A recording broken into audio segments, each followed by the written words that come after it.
The food service, hospitality, and retail industries are evolving in ways you've never heard of until now. Hosted by global industry technovator Rob Grimes and powered by the IFBTA, TechBytes is your go-to podcast, putting technology innovation and trends on the menu. So welcome to a special edition of TechBytes. And this is one of those really special editions because while I've had tons of conversations with my conversation guest today, I don't think we've ever done one online.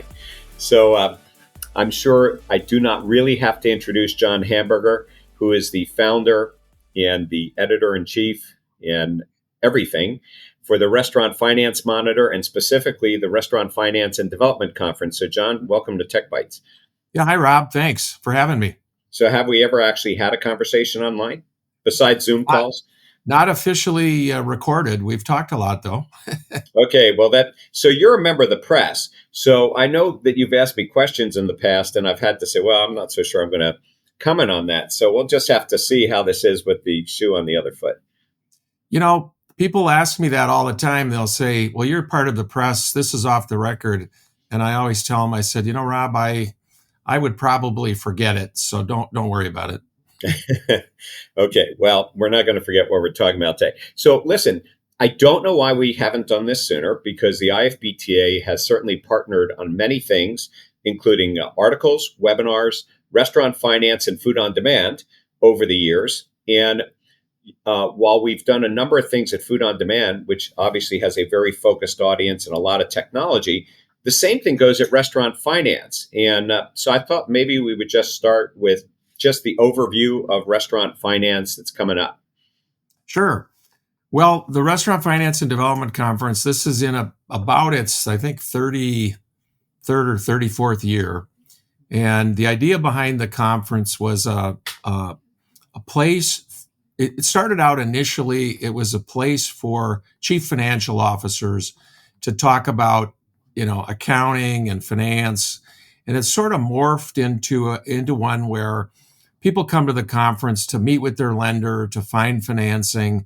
They might be interested in making an acquisition, finding some real estate. They're there for some opportunity.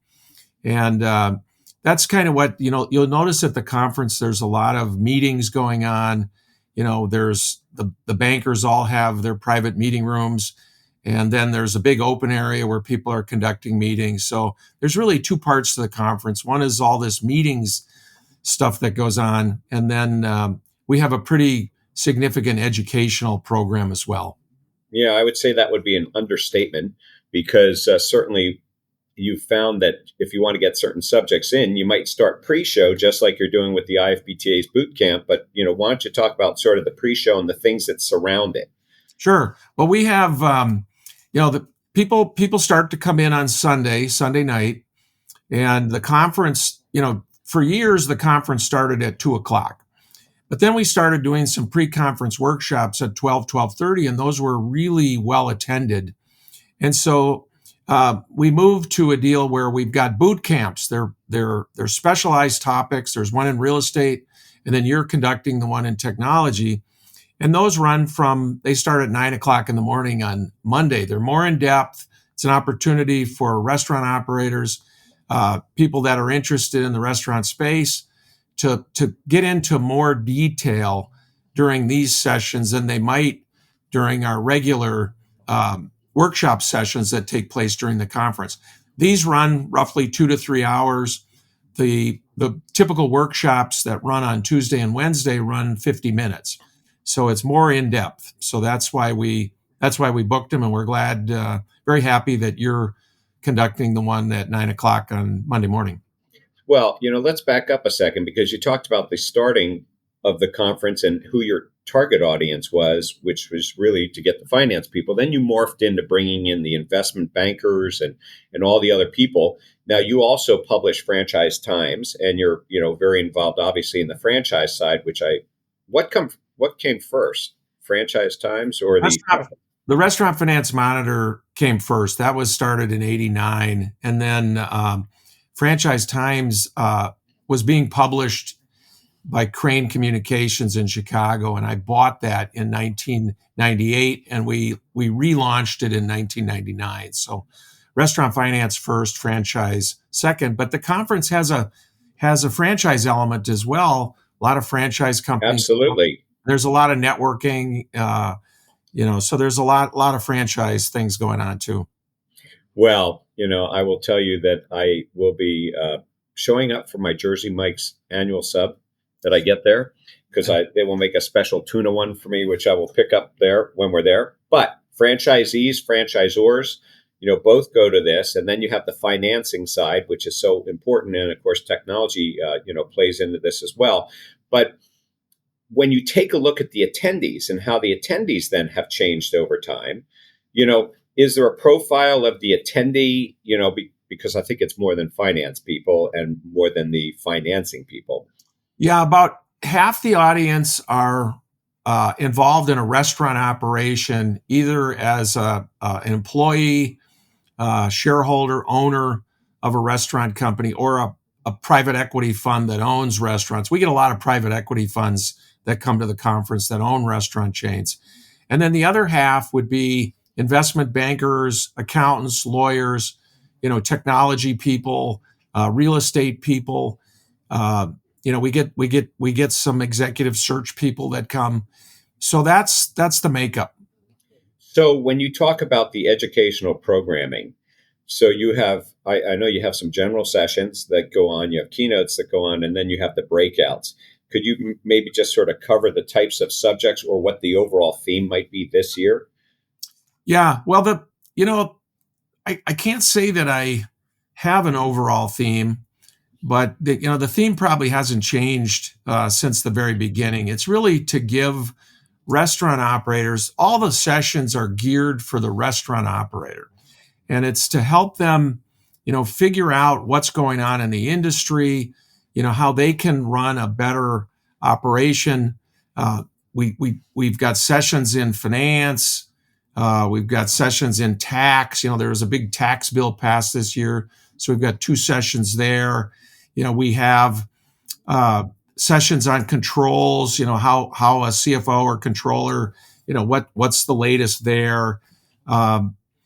That's kind of what we've focused on. We've got a couple of really interesting panels this year. We've got one on CFO compensation. We did a big CFO compensation study. We're going to reveal that at the conference. We've got a number of different compensation going up or down. What's that, Rob? Is compensation going up or down? Well, I don't want to reveal that right now, but I think the CFOs should be there and hear it firsthand. There you go. Okay, so are there any other surprises like that tend to get revealed every year? Are deals revealed every year that you didn't know about, or what happens?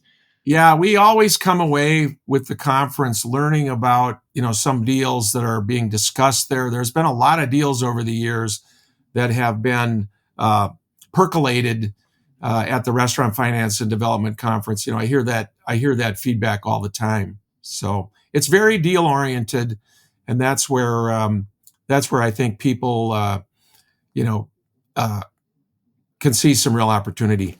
Well, it's sort of interesting if you think about the number of sessions and the content you have. That while you were talking about what people want to come away and learn, there's a couple things that I've learned, over the years of this. Number one is that you really have focused more on the operator content in the sessions, and a lot of conferences may or may not do that, but while you certainly have lots of sponsors and things, it's very much operator driven, and the content, is for them. But how do you actually figure out what the hot subjects are? Because you can't just throw a subject up there, and there's so many people who want to speak in so many subjects. So, how do you figure out what the right mix is? Yeah. Well, there's a couple of things, Rob. At the end of every conference, I do a survey and I ask people for ideas. So I get some ideas there. During the conference, I talk to people. Throughout the year, I talk to people, and then I work with some people that are I find good moderators. They have like yourself, somebody who's got a pulse on what's going on in the industry, and then I work through those moderators to try to shape a program that's not vendor driven. That's the difference between our conference. Is I don't think people like going to conferences where it's just all vendor pablum. And so what we do is we focus on it from the operator standpoint. And as I talk to you and I talk to other moderators and other people who are going to speak at the conference, I tell them that. And I'm not afraid, in 34 years now, I'm not afraid to tell somebody that the idea that they've pitched me, it sounds like a commercial. And I don't want commercials. I want information that's going to really be good for the operators. That's going to help them. So that's how I do it. So in the overall attendee, profile that's there, how many people actually attend and how many come? Are there like certain large segments of the suppliers that come and then the investment bankers that come and then the operators?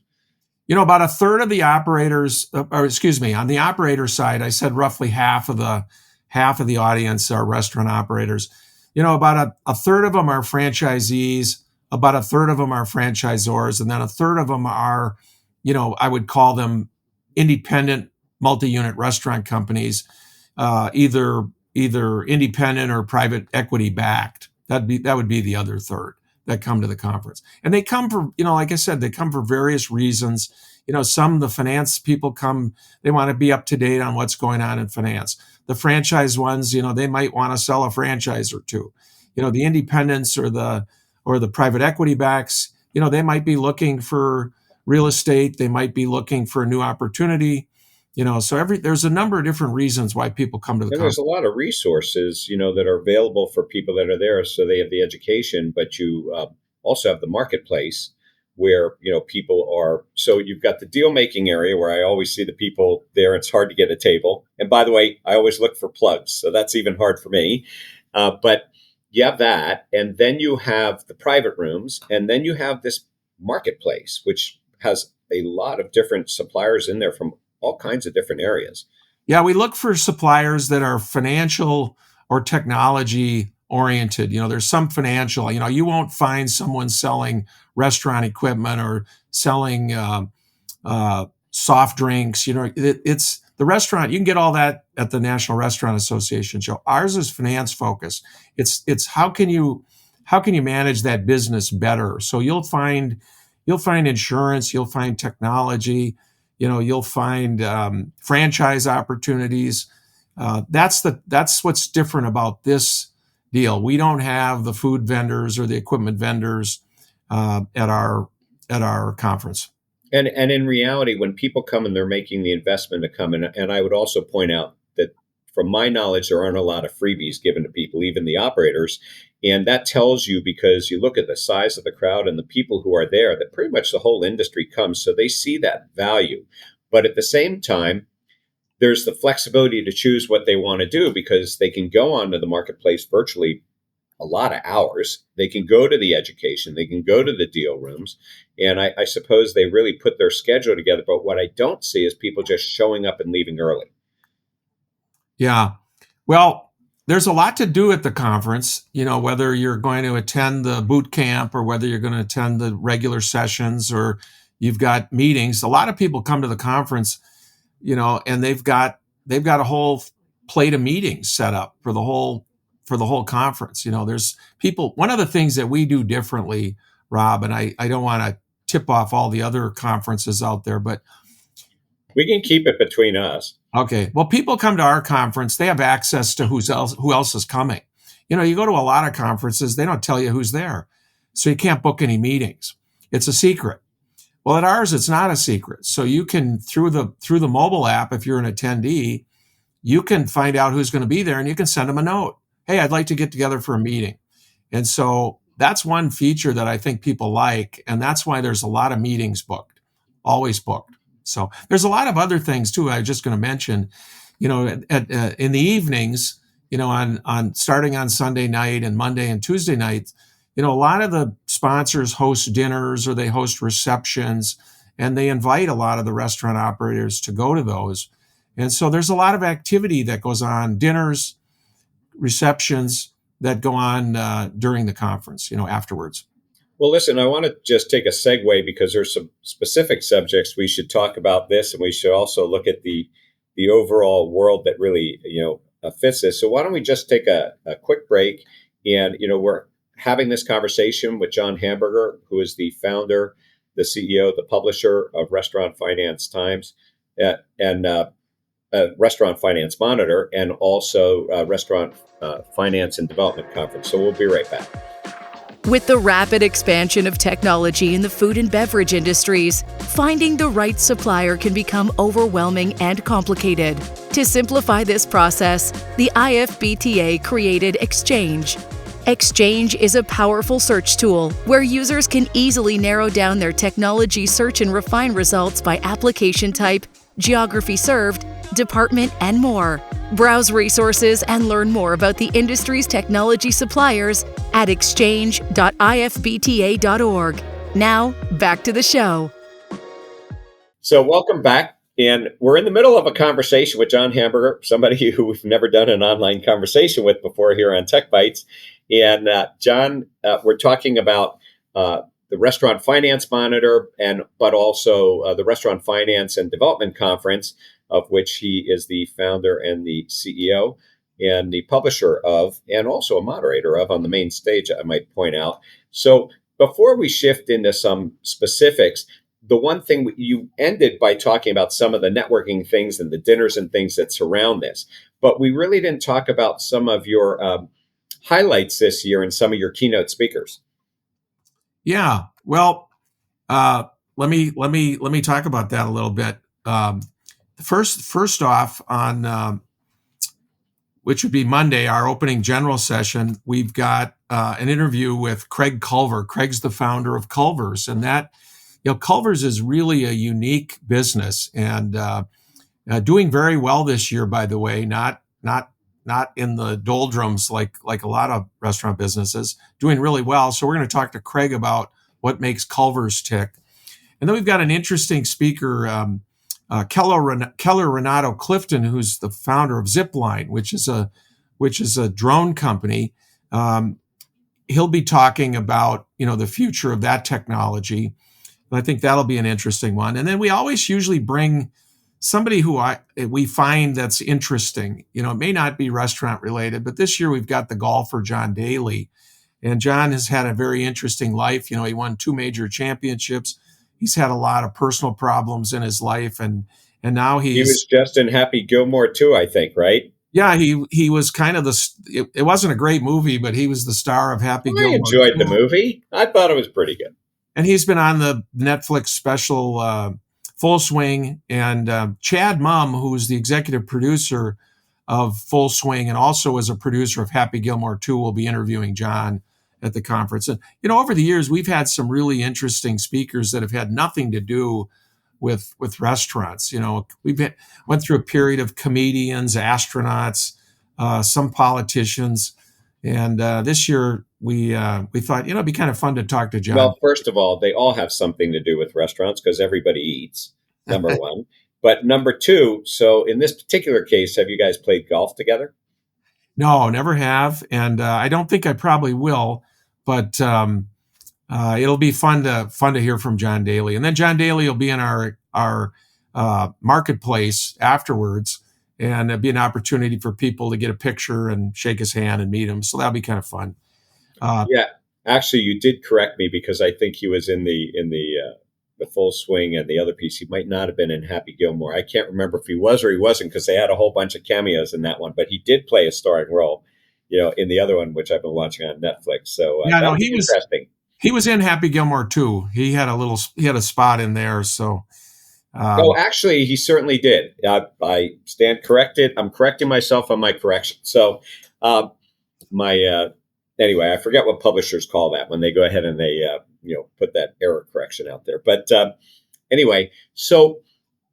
There's certainly a lot of things that are there. But by the way, even when you've had entertainers or astronauts and things like that, a lot of these people you find out made investments in the food service industry, either directly or indirectly. And there's probably a whole list of them that have done well. And there's a whole list that probably have stories to tell on that too. So there's always that connection.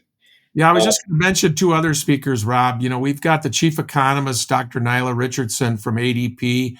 You'll see her a lot on Bloomberg or CNBC. She's going to be speaking on Tuesday about the labor market and the economy. And then we've also got the an interview with the CFO from Shake Shack, Katie Fogarty. Katie was a Wall Street analyst at Goldman Sachs, and then went to work for Shake Shack, and she's one of the top CFOs in the restaurant business. So we've got a session with her. So Well, I think that's actually both of those are very interesting, including, by the way, the Culver's one, because that is a great story.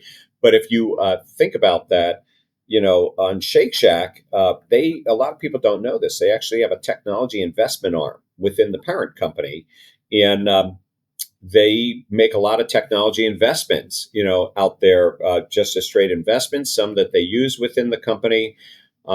Union Square Hospitality Group, does that, and also, all of the speakers, really bring something to the table, of just different perspectives that they do. So I always find that very interesting because they're on target. It isn't just for entertainment value. Right, right. I just mentioned one last thing that's a general session, and I know, Rob, you've participated in the past. We have a session we call Around the Industry in 60 Minutes, ideas you can put to use now. And what we do is we have, key consultants, Wall Street analysts, get about 7 minutes. I think it's about a 7-minute max, and they 7 minutes. What's that? 7 minutes. I can attest to that. It's very hard to do something in 7 minutes, but it keeps them on target. Keeps them on target, and it's they get their best shot, their best idea. And so this year we've got a number of Wall Street analysts talking about a bunch of different topics that are really interesting in the restaurant industry. And so, it takes about an hour, this session, but when people have told me when they come away from this 1 hour session, they feel like they've really got a handle on what's going on in restaurants. So it's really very fast. It's almost like when people go to investor pitches. You want them just be on target, tell you what the content is. By the way, I was going to point out the ADP one, I think, will be very interesting, especially because I happen to be sitting in the office right now of a labor management company. But what I learned about ADP, coincidentally, in the last week, if I got this right, they handle like 80% of the payroll within our market or in the United States or something. It's some huge number, the amount of payroll that they process. So their data and analytics must be tremendous.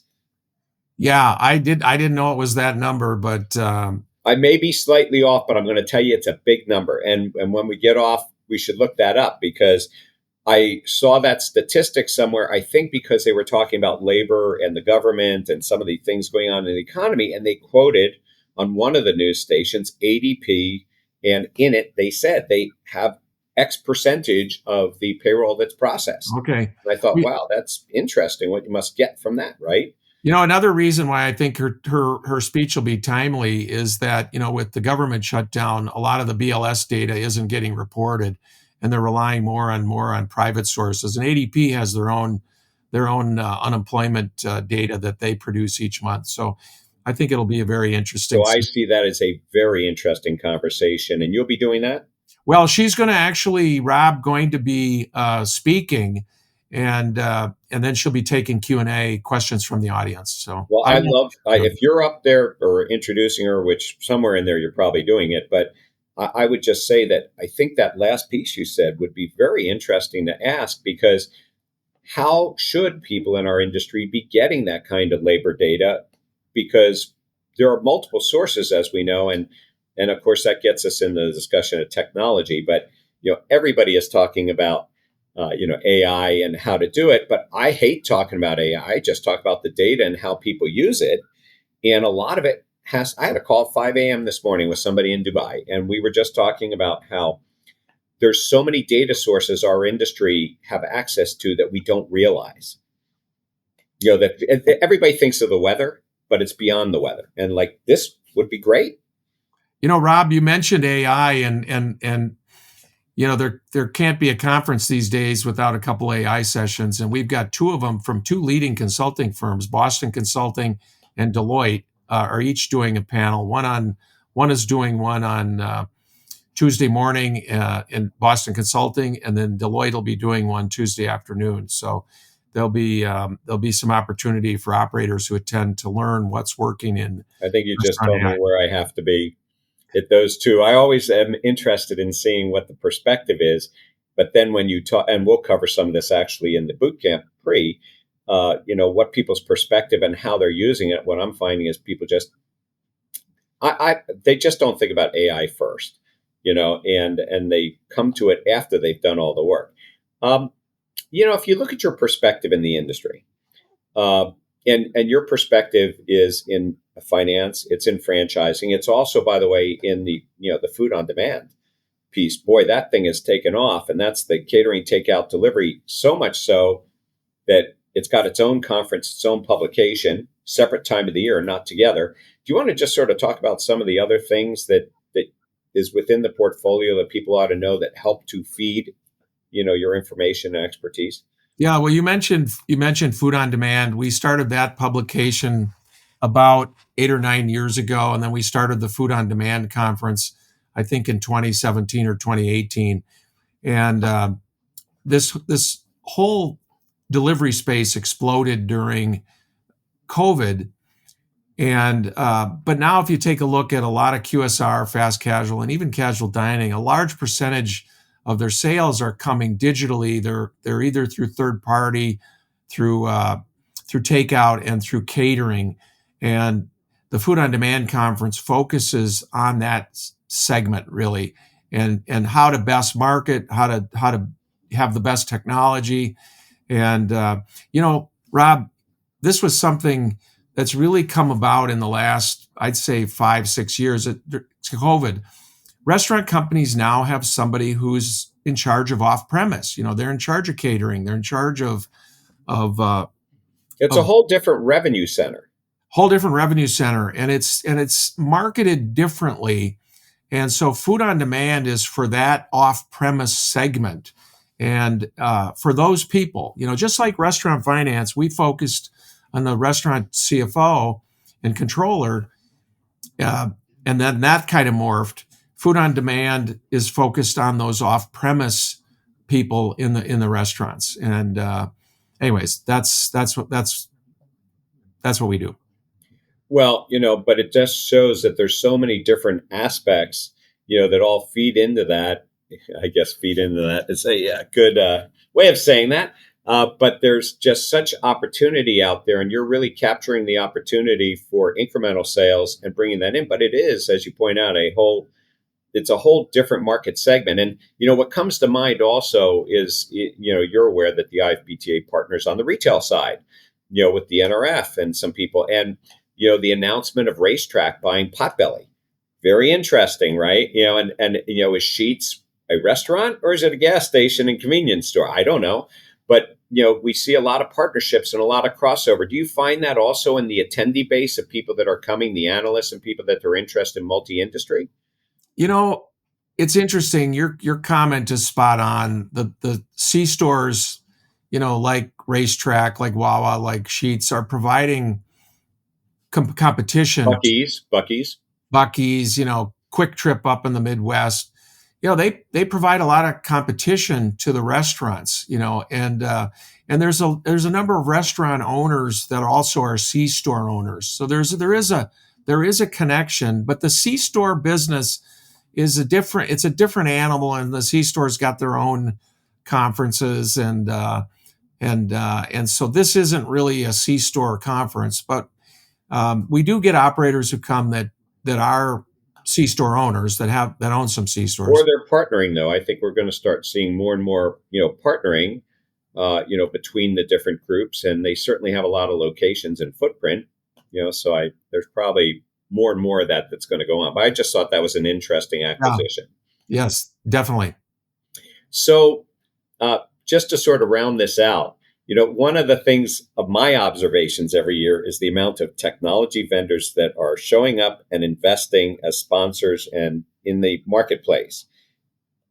I don't know if that's because that's where all the money is. I don't know if they're showing up and doing it because finance still traditionally reports, or IT still traditionally reports to finance. But boy, they pick this event as a key event. Rob, what I hear from the technology companies that exhibit at Restaurant Finance and Development Conferences, the reason they like our conference is that the chief financial officer and the owners are there, and they ultimately are the decision makers in a lot of technology decisions. and they like the fact that they can talk to the decision makers. So. Well, I got to tell you, that's also something that when you and I first talked about even moving the boot camps to the beginning rather than the end, being able to do it in the beginning for somebody who's coming to this conference and is going to hear a lot about technology, see a lot of technology, to be able to do this up front and be able to give a finance person or an investment banker the knowledge that they may not have, yet they obviously are making decisions. To do it up front, I think it's going to turn out to be a really good, opportunity. Yeah, no, we're very pleased that the IFBTA is putting on this boot camp. We thank you. So we're a few weeks out, and by the way, we're at Bellagio, and it's the 10th. The 10th. The 10th. Yeah, the 10th to the 12th. So it's my wedding anniversary on the 10th, which seems to happen every year. But we won't go into that. So can people still sign up to come? Yeah, I would tell them to, if they're interested in coming to the conference, they better register next week. Typically, we reach capacity at this conference and we cut it off because we want the people that do come to have a good experience. So I would say if you're interested in coming, you should register next week. There you go. Well, you're hearing it here first. So, John, it's a pleasure to speak with you online and to be able to share in advance restaurant finance. We're certainly every year looking forward to being there. I always enjoy our conversations that we have there, but now we're sharing one with everybody else. And I just want to thank you for joining me on TechBytes and being a conversation guest today. Yeah, well, thanks for having me, Rob, and thanks for all you do for our industry. I appreciate that. Thank you, and we'll see you in a couple weeks. This podcast is brought to you by the International Food and Beverage Technology Association. The IFBTA is the industry's voice of food service, hospitality, and retail technology, providing thought leadership as your single, impartial, and go-to resource. The IFBTA offers in-person and online communities to connect with your peers, the exchange, an all-encompassing global technology resource, and an industry-wide professional education and certification program. The bottom line is the IFBTA is your place to gather, learn, and share in conversations like the one we're having today. Thank you for joining us on this episode of TechBytes, powered by the IFBTA. I'm Rob Grimes, your host, and I look forward to taking our next bite of technology together.